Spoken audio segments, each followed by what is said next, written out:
And in a move that stunned the world and captured headlines across continents, French President Emmanuel Macron and First Lady Brigitte Macron have taken an extraordinary step.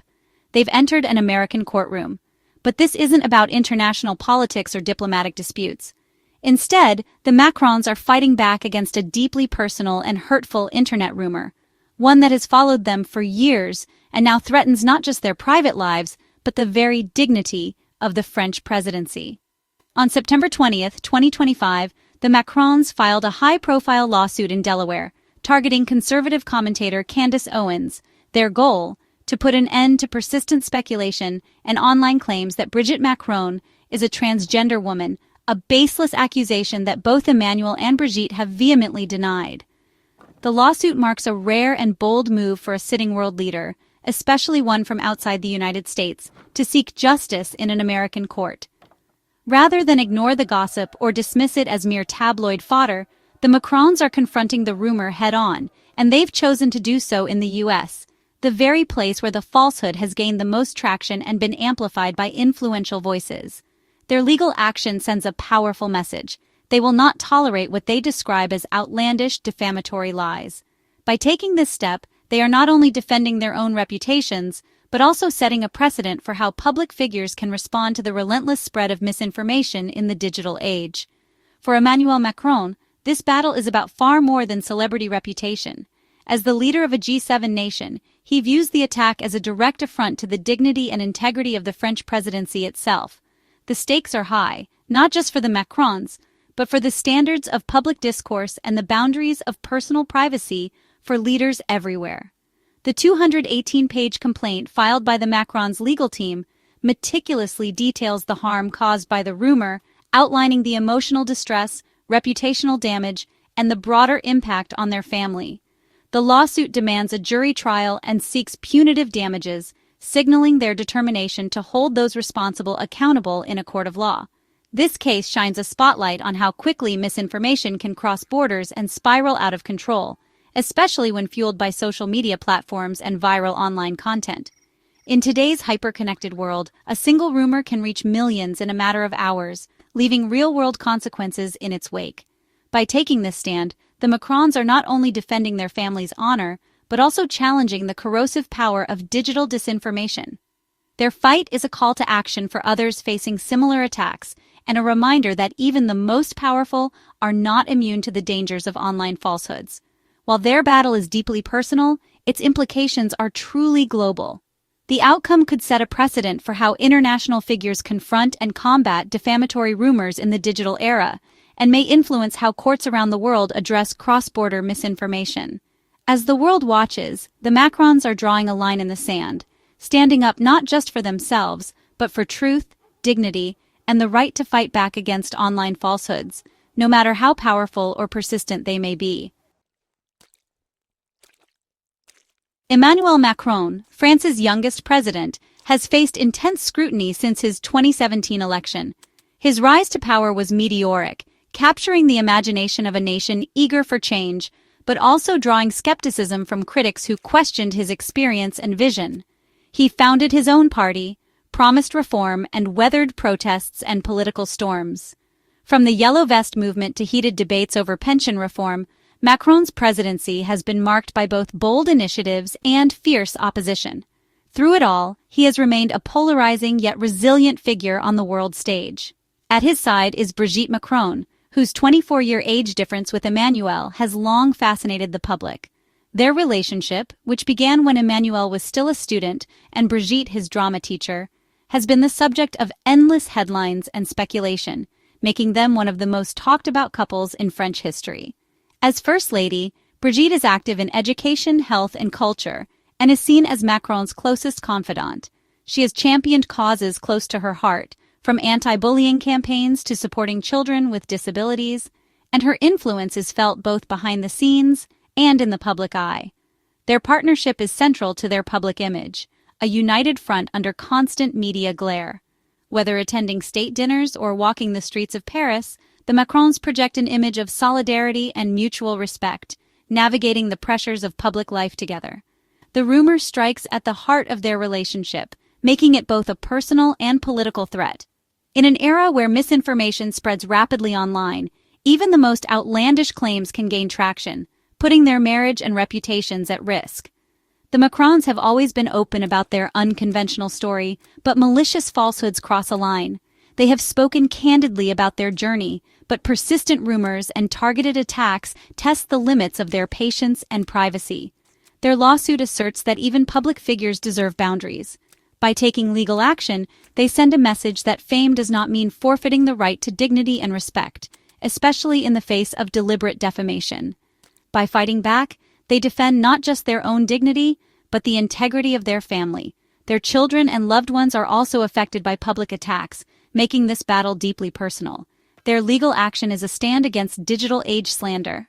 In a world where rumors can go viral in minutes, the Macrons' case highlights the urgent need for accountability and truth in the digital sphere. For the Macrons, this is about drawing a boundary between public interest and personal harassment. They are determined to show that being in the spotlight does not mean accepting every intrusion or attack. They're determined to protect their shared life from baseless attacks, standing together as partners not just in politics, but in the ongoing fight for their right to a private, dignified life. On the other side is Candace Owens, a polarizing American conservative with millions of followers. She's not a journalist, but her influence is vast. Her opinions quickly become headlines. In early 2024, Owens took a fringe conspiracy theory and made it mainstream, dedicating an 8-part podcast to the claim that Brigitte Macron is transgender. She publicly staked her reputation on the allegation, drawing global attention. The Macrons allege Owens acted with actual malice, promoting the rumor as fact. Owens's legal team has moved to dismiss the case, framing it as a battle over free speech. The lawsuit challenges the power of online personalities to shape public discourse without accountability. The outcome could redefine the limits of free speech and defamation for public figures worldwide.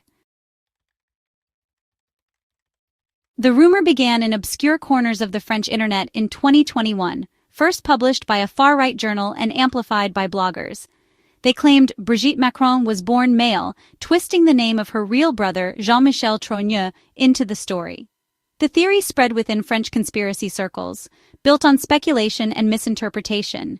It remained fringe until Candace Owens picked it up in 2024, launching it to a global audience. Owens's podcast gave the rumor a veneer of credibility, packaging it as investigative journalism. The Macrons' legal action is a direct response to this amplification. The story's journey from fringe YouTube video to international lawsuit shows how quickly falsehoods can be weaponized online. The case is a modern lesson in the real-world harm of digital disinformation.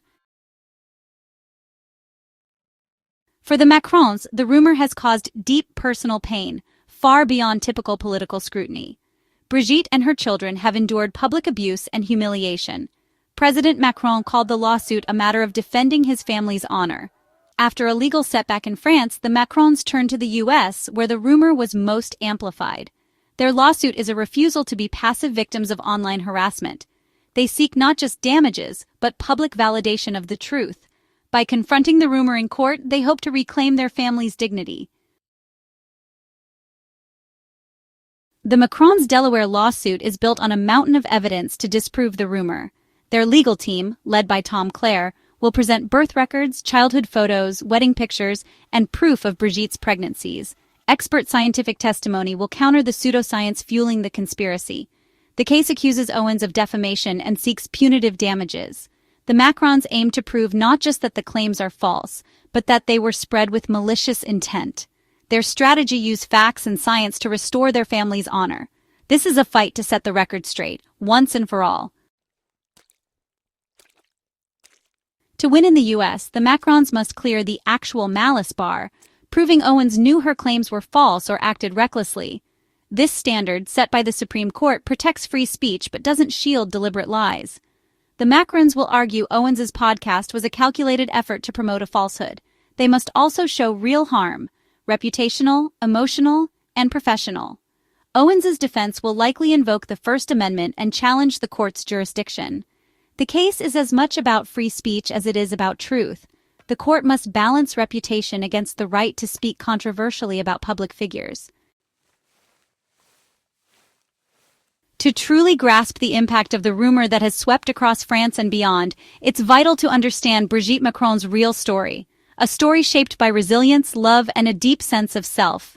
Her journey is not just about public perception, but about the private moments and choices that have defined her life. Born in 1953 in the historic city of Amiens, Brigitte was the youngest of 6 children in a respected family of chocolatiers. Her childhood was filled with the warmth of a close-knit family, the aroma of chocolate, and the values of hard work and tradition passed down through generations. As she grew up, Brigitte became a passionate and dedicated teacher, inspiring her students with her intellect and compassion. She married a banker, André-Louis Ozier, and together they raised 3 children, building a life rooted in family and education. In the early 1990s, while teaching at a local school, Brigitte met Emmanuel Macron, a bright and ambitious student who was 24 years her junior. Their connection was immediate, sparking a friendship that would eventually grow into something much deeper, despite the challenges and scrutiny they would face. Over the years, their bond only strengthened. After Brigitte's divorce, she and Emmanuel chose to build a life together, marrying in 2007. Their relationship became a symbol of unconventional love, challenging societal expectations and inspiring many. Brigitte made the difficult decision to leave her teaching career behind, dedicating herself fully to supporting Emmanuel's political ambitions. She became his closest confidant, advisor, and unwavering supporter as he rose to become President of France. Today, Brigitte Macron is not only France's First Lady, but also a devoted mother and grandmother. She cherishes her family, balancing her public role with private moments of joy and connection. The conspiracy that targets her seeks to erase her identity as a woman, a mother, and a teacher, undermining the very foundation of her life and legacy. The lawsuit she has launched is not just a legal battle, but a fight to protect her life story from being rewritten by lies and malicious rumors. It's about standing up for her truth and her dignity. For Brigitte, this struggle is deeply personal.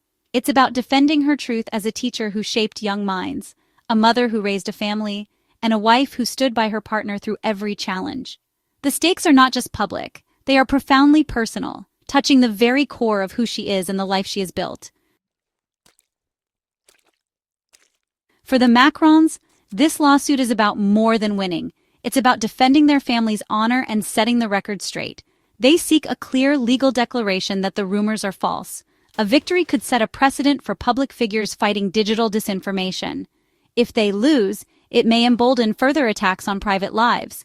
The emotional toll has been immense, but the Macrons are determined to reclaim their narrative. They're willing to open their private lives to scrutiny to prove the truth. In the end, this is a stand for the principle that truth matters, even in the digital age. The world is watching to see if lies or facts will have the final word.